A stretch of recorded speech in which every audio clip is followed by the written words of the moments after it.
여야는 이재명 정부의 세 번째 부동산 대책 발표 그 내용을 두고서도 공방을 계속하고 있습니다. 민주당은 예상보다 이 후폭풍이 좀 거세다 이렇게 판단을 했는지 이 서울 등 수도권 집값 상승의 원인을 지난 정부 그리고 국민의힘 소속인 오세훈 서울시장한테 돌리면서 방어에 나섰습니다. 반면에 국민의힘은 부동산 대책을 둘러싼 당정 간의 혼선 이걸 강조를 하면서 총공세 모드를 풀지 않고 있습니다. 서울 25개구 전역과 경기도 12곳 등 37곳이 토지거래 허가 구역으로 묶이는 11호 부동산 대책이 오늘부터 시행되는 가운데 이 당정의 엇박자가 이 국민 불안감과 불신을 더 키우고 있다는 지적이 많습니다.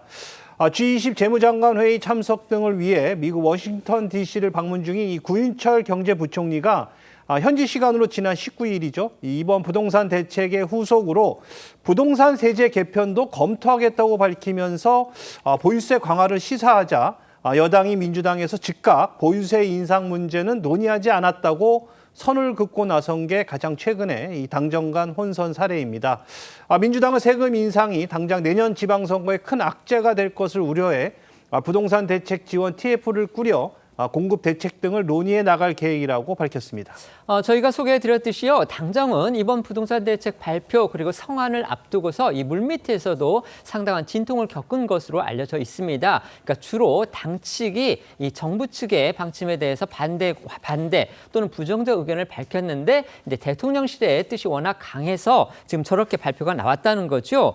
그런데 대책을 발표한 이후에 여론은 물론이고 여야 정치권의 어떤 분위기도 심상치 않게 돌아가니까 결국 당정이 아예 각자 도생에 나선 거 아니냐 이런 관측까지 나오고 있는 실정입니다. 네, 특히 이 서울시장 후보로 거론되는 전현희 최고위원은요. 어제 국회에서 기자간담회를 열고 이 보유세 인상 가능성에 대해서 공개적으로 반대했습니다. 전 의원은 이 보유세 관련은 가장 조심스럽게 해야 할 부분이고 개인적으로는 보유세로 이 부동산 폭등을 막겠다는 건 어설픈 정책이라고 생각한다라고까지 말했는데요.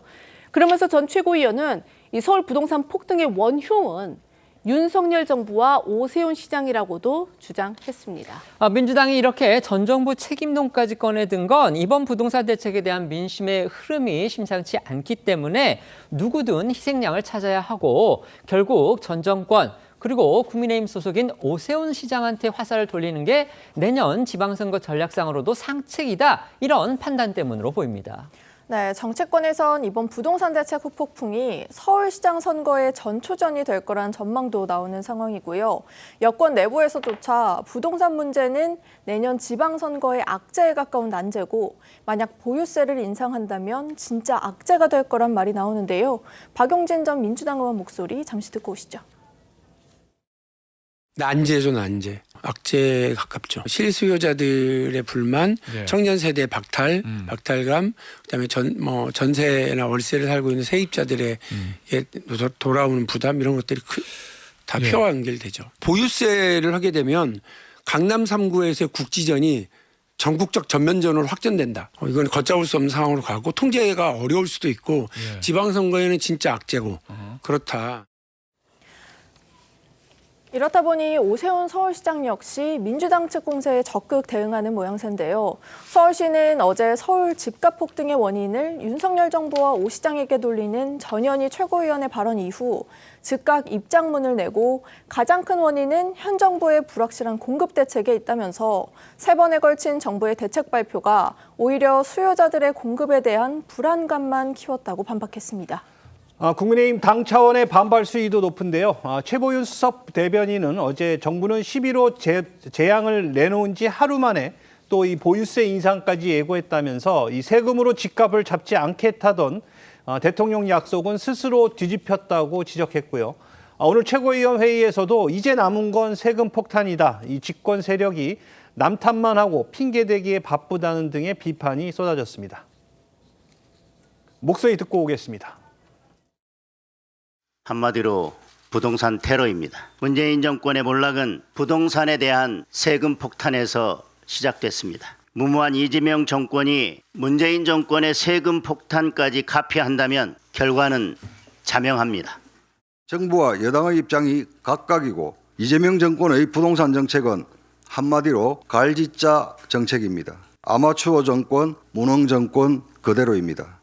민주당 그러니까 정부 간에 이 부동산 대책 어쨌든 정부의 부동산 대책 15 대책이 나온 다음에 계속 뭔가 당 쪽에서 이제 좀 볼멘 반응들이 계속 나오던 참에 이른바 이제 정부에서 심지어 보유세를 강화하겠다 이런 취지의 발언들이 계속 나오니까 당에서 더 이상 참지 못한 듯 거기에 대해서 아주 공개적으로 반대하거나 반발하는 목소리가 나오고 있습니다. 어쨌든지 간에 이제 민주당은 다음 지방선거를 생각하기 때문에 일단 악재라고 보는 듯 하거든요. 그런데 어쨌든 이 세금 문제에 관해서 이렇게 당정이 엇박자를 내는 게 국민 입장에서는 뭔가 좀 혼란스럽기도 하고 불만을 가질 수밖에 없을 듯합니다. 어떻게 생각하십니까? 사실 이 문제는 우리 전 국민이 이해관계가 얽혀 있는 바로 그런 문제입니다. 자, 그런 문제이기 때문에 정부 여당이 이런 문제에 대한 한 목소리를 내는 것들 또 입장을 충분히 조율하는 것들이 굉장히 중요한데 지금 여러 가지 사안을 두고서 지금 이 정부가 출범한 지 한 4개월이 조금 넘어가는데요. 이런 중대한 정책에 대해서 이렇게 당사자들마다 다른 이야기가 나오고 있다는 것은 시장에 엄청난 혼란을 주고 있는 겁니다. 네. 자, 지금 보시면 알겠지만 서울시뿐만 아니라 경기도 일대에 지금 토지거래 허락 지역으로 지금 지정하고 더군다나 거기다가 지금 많은 국민들 또 이 부분들이 지금 집을 못 구한다라는 지금 아우성이 터지고 있는 거 아니겠습니까? 네. 당장 내년 6월 선거가 있기 때문에 당장 선거에 임하는 사람들은 정말 선거에 대한 부정적인 여론이 증가될 것이라는 지적을 하고 있잖아요. 자, 근데 여기서 보유세마저 도입해버리면 우리가 옛날 기억이 있듯이 이거는 선거에 굉장히 큰 악재가 될 수 있을 겁니다.